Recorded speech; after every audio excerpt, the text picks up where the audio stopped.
The Kidnapping of Professor Jennifer. Chapter 1. The Beautiful Professor. Jennifer adjusted the microphone on her lapel, a nervous habit she'd never quite shaken off, despite years of lecturing. Sunlight streamed through the tall windows of her office at the University of Chicago, illuminating the dust motes dancing in the air. Today's lecture, romantic poetry, her favorite. She smoothed down her white blouse, the fabric sheer enough to hint at the lacy red bra beneath. It was a touch of rebellion, a secret power she carried through the day. Her dark chin-length bob, a classic Chanel cut, framed her face perfectly, drawing attention to her striking green eyes. Those eyes, usually sparkling with enthusiasm, held a slight weariness this afternoon. Jennifer loved teaching, loved sharing the beauty of language with her students. But today, she was also looking forward to seeing Robert, her husband, her rock. The thought of his kind smile and warm embrace was a welcome comfort. She glanced at her watch. Almost time to wrap up her office hours and head home. Home to Robert. She gathered her notes, a small smile playing on her lips. Another day, another class. She was ready to go home. She was ready to see Robert.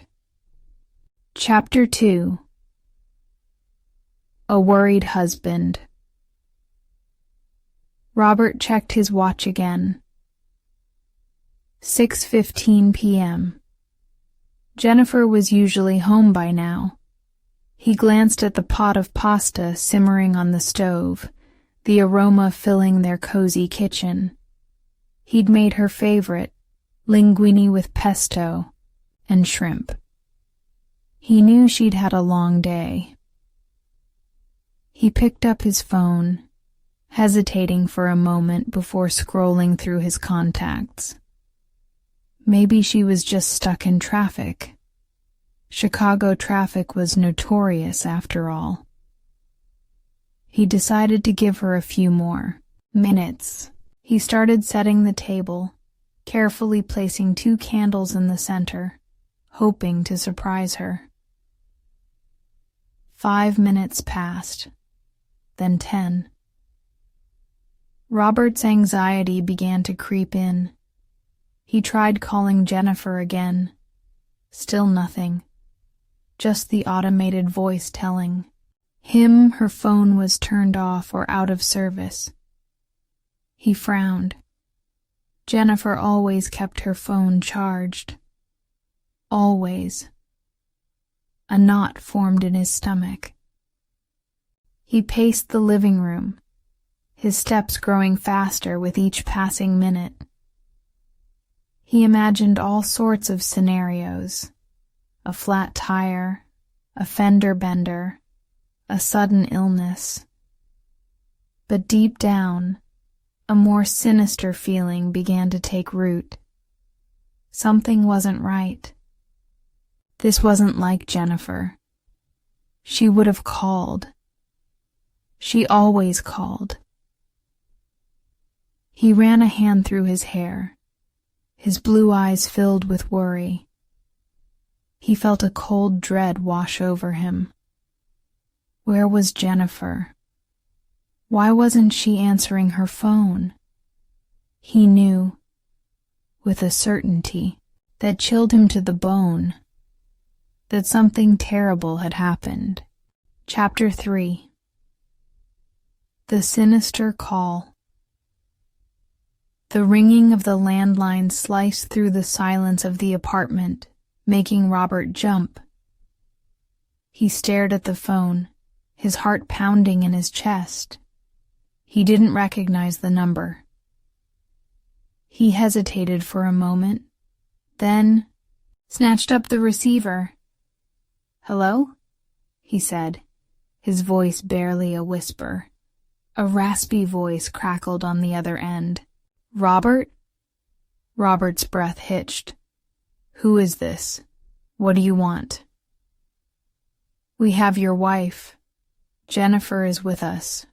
She's comfortable." The voice was devoid of emotion, sending a shiver down Robert's spine.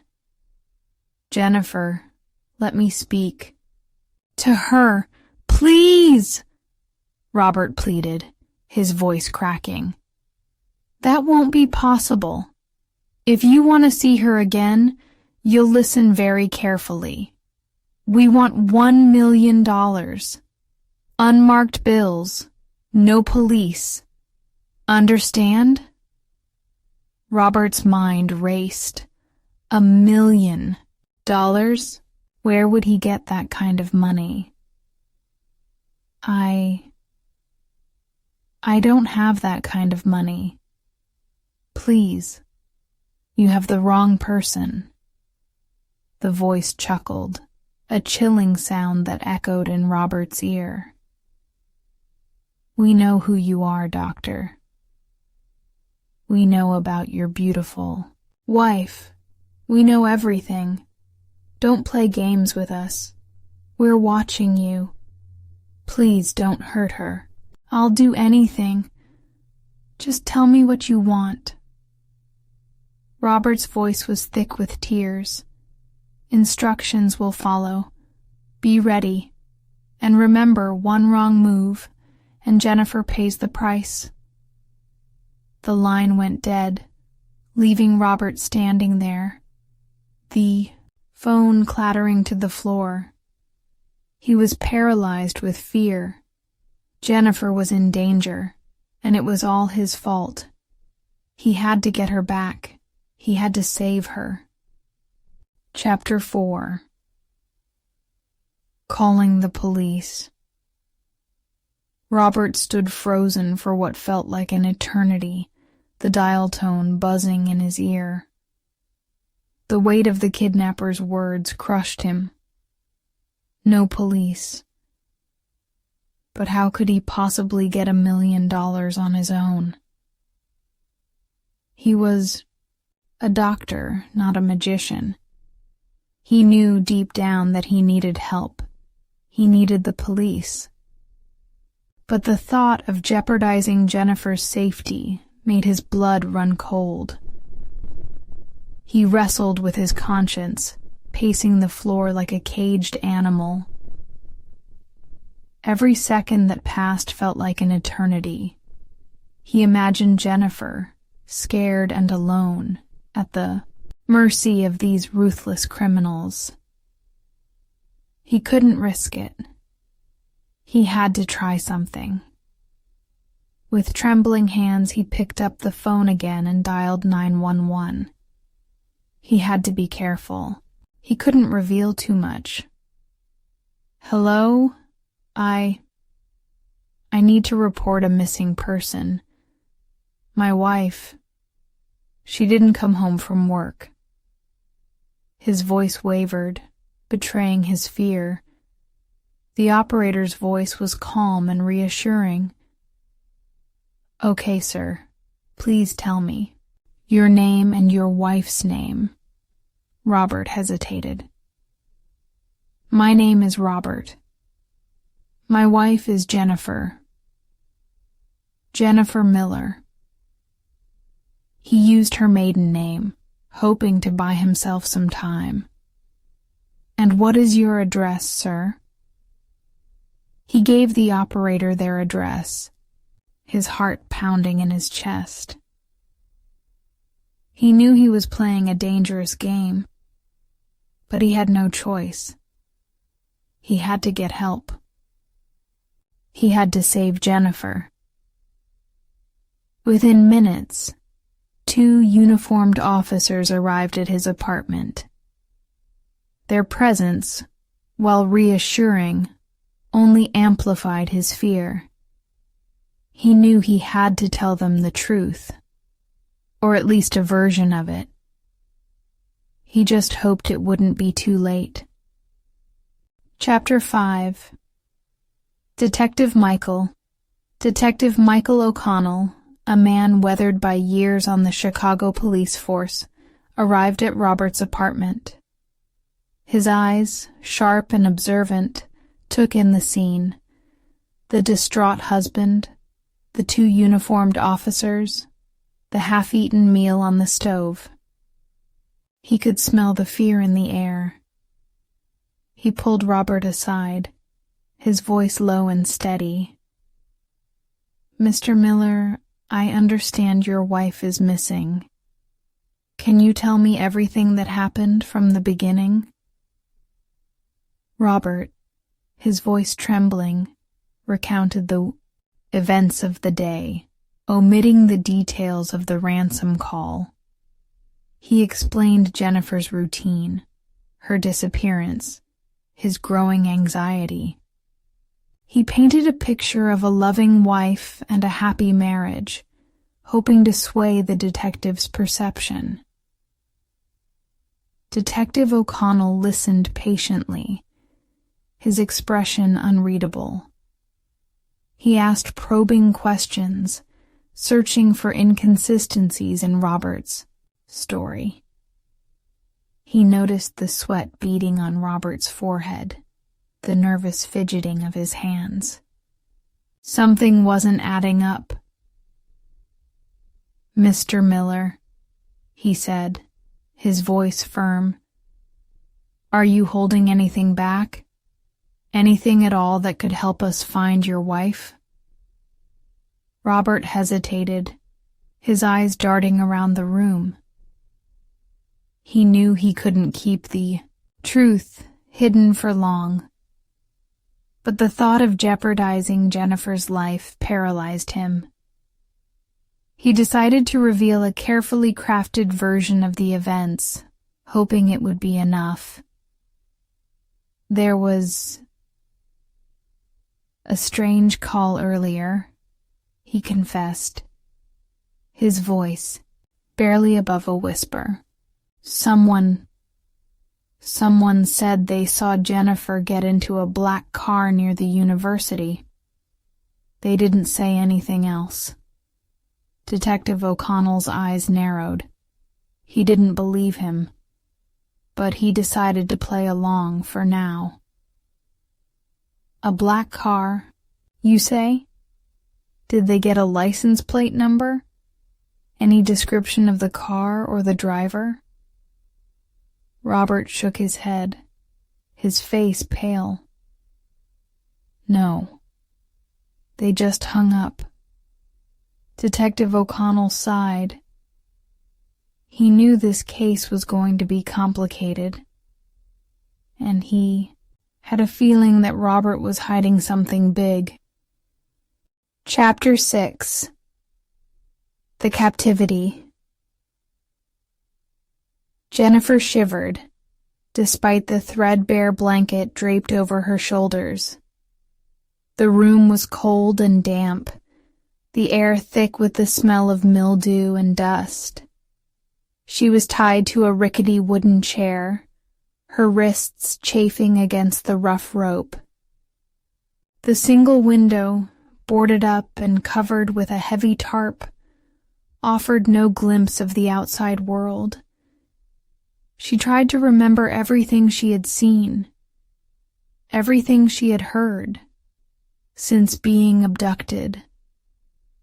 The black car, the masked men, the rough hands that had dragged her away. She had tried to fight, but they were too strong. She focused on the sounds around her. The drip, drip, drip of water from a leaky pipe, the rustling of leaves outside, the distant rumble of traffic. She tried to piece together where she might be. It felt like she was far from the city, somewhere isolated and forgotten. She strained against the ropes, testing their strength, searching for a weak point. She knew she had to stay calm, had to stay focused. Robert would be worried sick. He would be doing everything he could to find her. She had to believe that. She closed her eyes, taking a deep breath, trying to control her fear. She was an English professor, not a superhero. But she was intelligent, resourceful, and determined. She would not give up. She would find a way to escape. She had to. For Robert. For herself. Chapter 7. Tracing the call back at the police station, Detective O'Connell was a man possessed. He had a gut feeling that Robert wasn't telling him the whole truth, and that gnawed at him. He assigned a team to monitor Robert's phone and internet activity, hoping to catch a slip-up. Meanwhile, he focused on the limited information he had. He tasked another team with canvassing the area around the university, searching for witnesses who might have seen Jennifer being forced into a car. He knew it was a long shot, but he had to exhaust every possibility. His main focus, however, was tracing the strange call Robert had mentioned. He contacted the phone company, requesting the origin of the call. The process was slow and bureaucratic, but Detective O'Connell was relentless. He knew that every minute counted. Hours later, the phone company finally came through. The call had originated from a burner phone purchased at a gas station on the outskirts of Chicago. The location was a dead end, but the burner phone itself was a clue. It suggested that the kidnappers were organized and professional. Detective O'Connell felt a surge of frustration. He was running out of leads, and Jennifer's life was hanging in the balance.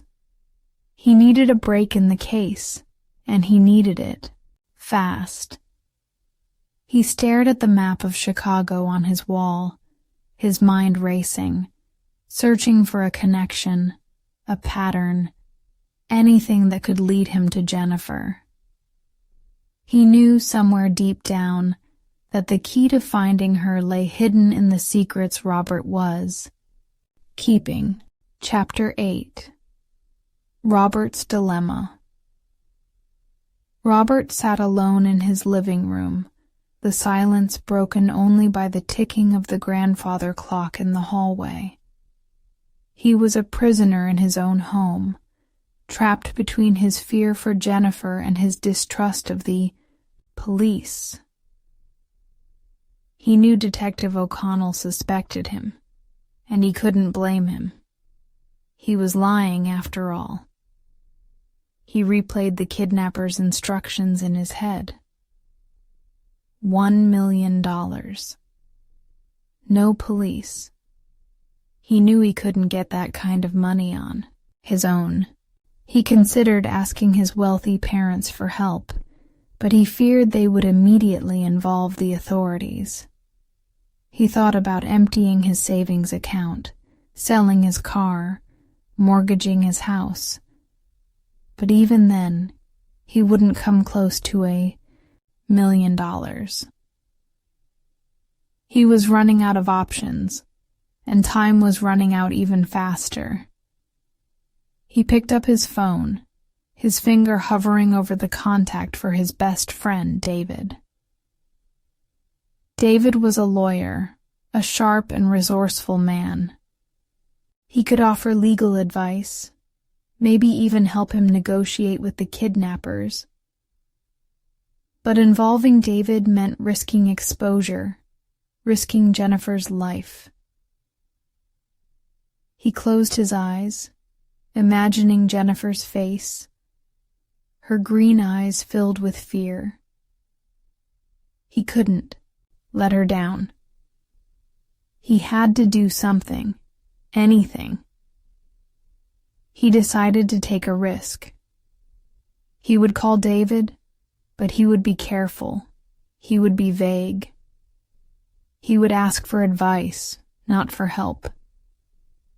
He just needed someone to talk to, someone to help him think clearly. He took a deep breath and pressed the call button. He prayed that he wasn't making a mistake. He prayed that he wasn't leading Jennifer closer to danger. He just prayed that he could save her. Chapter 9. A Glimmer of Hope. Jennifer carefully examined the room, her eyes adjusting to the dim light. The chair she was tied to was old and rickety, the wood worn smooth by years of use. The ropes, however, were new and strong. She had tested them repeatedly, but they wouldn't budge. She focused on the window, the only possible escape route. The boards were thick and securely nailed in place, but the tarp covering them was old and brittle. She might be able to tear it, create a small opening, enough to see what was outside. Using her teeth, she began to gnaw at the edge of the tarp, working slowly and methodically. The fabric was tough, and her jaw ached, but she refused to give up. She had to find a way to see, to assess her surroundings. After what felt like hours, she finally managed to tear a small hole in the tarp. She peered through the opening, her heart pounding in her chest. She saw trees, dense and overgrown. She saw a dirt road winding its way through the woods. And in the distance, she saw a glimmer of hope, a small, dilapidated barn. The barn could offer her a place to hide, a place to regroup. It could also be a trap, a place where her captors were waiting for her. But she had no choice. She had to take the risk. She had to find a way to get out of this room, out of this house, and into the woods. Her survival depended on it. Chapter 10. The Lawyer's Advice. Robert paced his living room, phone pressed to his ear, listening to David's calm, measured voice. He had carefully explained the situation, omitting the details of the ransom demand and framing it as a potential extortion scenario. He told David that someone was threatening his family and demanding a large sum of money. "Robert, this is serious," David said, his voice laced with concern. "You need to go to the police.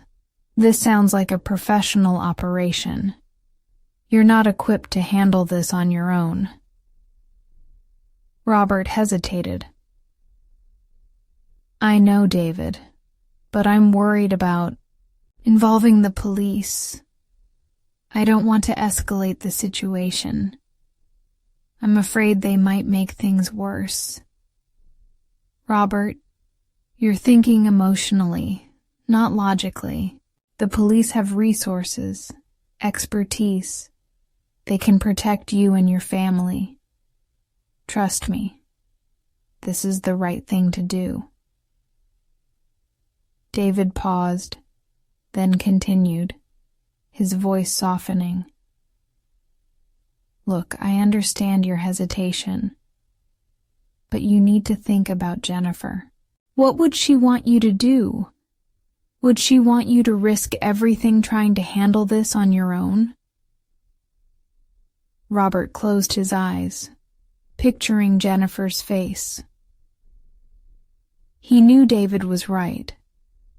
She would want him to be safe, to do whatever it took to protect himself And ultimately, protecting himself meant protecting her. "Okay, David," Robert said, his voice filled with resolve. "You're right. I'll go to the police. But I need your help. I need you to be there with me, to make sure I don't say anything that could jeopardize the investigation." "Of course, Robert," David said, his voice reassuring. "I'll be there for you. Just tell me when and where." Robert hung up the phone, feeling a sense of relief wash over him. He had made a decision. He was going to trust the police, and he was going to have David by his side. He was one step closer to saving Jennifer. Chapter 11. The Desperate Choice. Jennifer stared at the small hole in the tarp, her heart pounding. The barn seemed so far away, so unattainable. With every breath, fear threatened to paralyze her. But the image of Robert, his gentle smile and protective arms, pushed her forward. She needed a weapon. She scanned the room for anything she could use. Her eyes landed on a shard of broken glass on the floor, probably from a bottle that had shattered long ago. It was small, but sharp. Better than nothing. With difficulty, she leaned over, contorting her body until her fingers reached the glass. The pain was sharp, but she ignored it. Carefully, she began to saw at the ropes, the sharp edge cutting into the thick fiber. With each movement, hope grew. The ropes finally gave way. Her wrists were red and sore, but she was free. Slowly, cautiously, she stood up, feeling her legs wobble. She stumbled to the window, and with all her strength, ripped away the remaining tarp. The sunlight blinded her for a moment, but soon her eyes adjusted. Outside, the world seemed vast and dangerous, but also full of possibilities. She took a deep breath, feeling the fresh air fill her lungs. She knew her captors could return at any moment. She had to act fast. With the shard of glass in her hand, Jennifer opened the door and lunged outside, toward the forest, toward the barn, toward her freedom, and toward Robert. She had to get back to him. Chapter 12. The Ambush. Detective O'Connell and Robert waited in an unmarked car a block away from the precinct. David was inside, trying to calm Robert, who was visibly shaking. The police had traced the ransom call to an abandoned shed on the outskirts of town. A SWAT team was on its way, but O'Connell wanted to hear everything from Robert first. "Mr. Miller," O'Connell said, his voice calm and steady. "I know you haven't been telling me everything. If you want us to find your wife safe and sound, you need to be honest with me." Tears streamed down Robert's face. I was scared," he whispered. "They said they'd hurt her." He finally told everything. The phone call, the ransom demand, the threats. O'Connell listened intently, his expression growing darker with each word. He knew they were racing against time. Suddenly, the car radio crackled. "Detective O'Connell, we have movement at the shed. 2 men are leaving, getting into a car."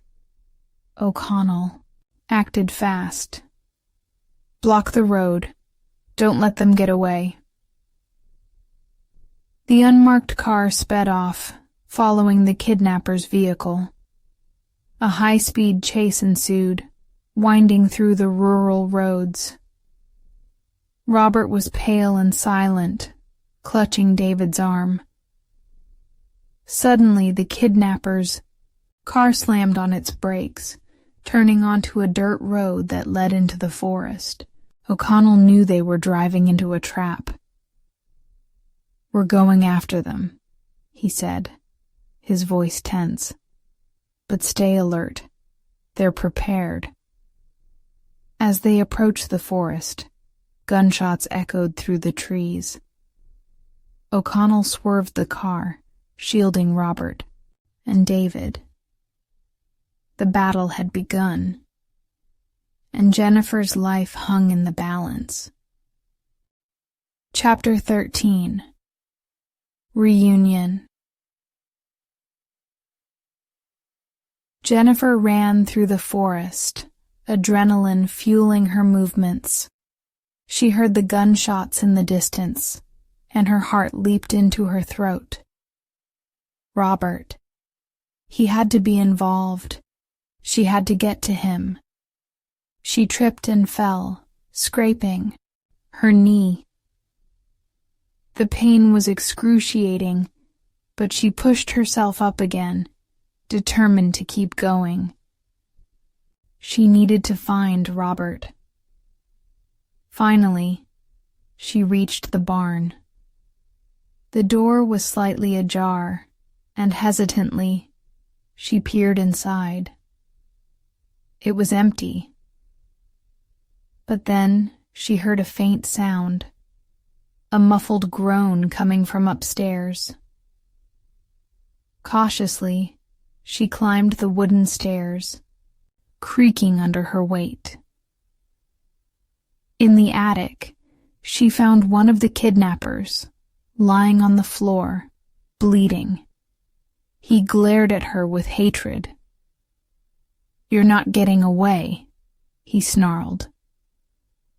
Jennifer hesitated for a moment, but then she heard another gunshot from outside. It was Robert.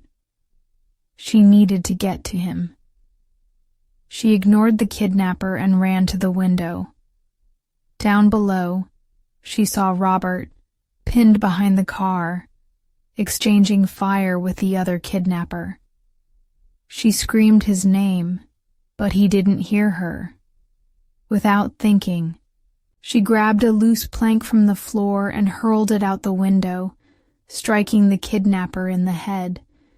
He stumbled backward, giving Robert a chance to take cover. Then, she saw Robert looking up. Their eyes met. Relief, joy, and love flooded their faces. The police finally arrived, apprehending the remaining kidnappers.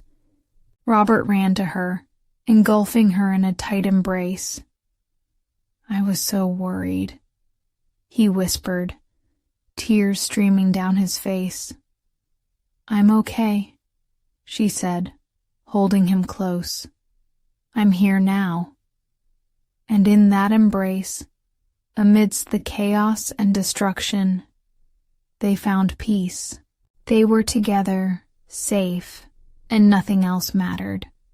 Their love had survived, stronger than ever, and they knew that, together, they could face anything.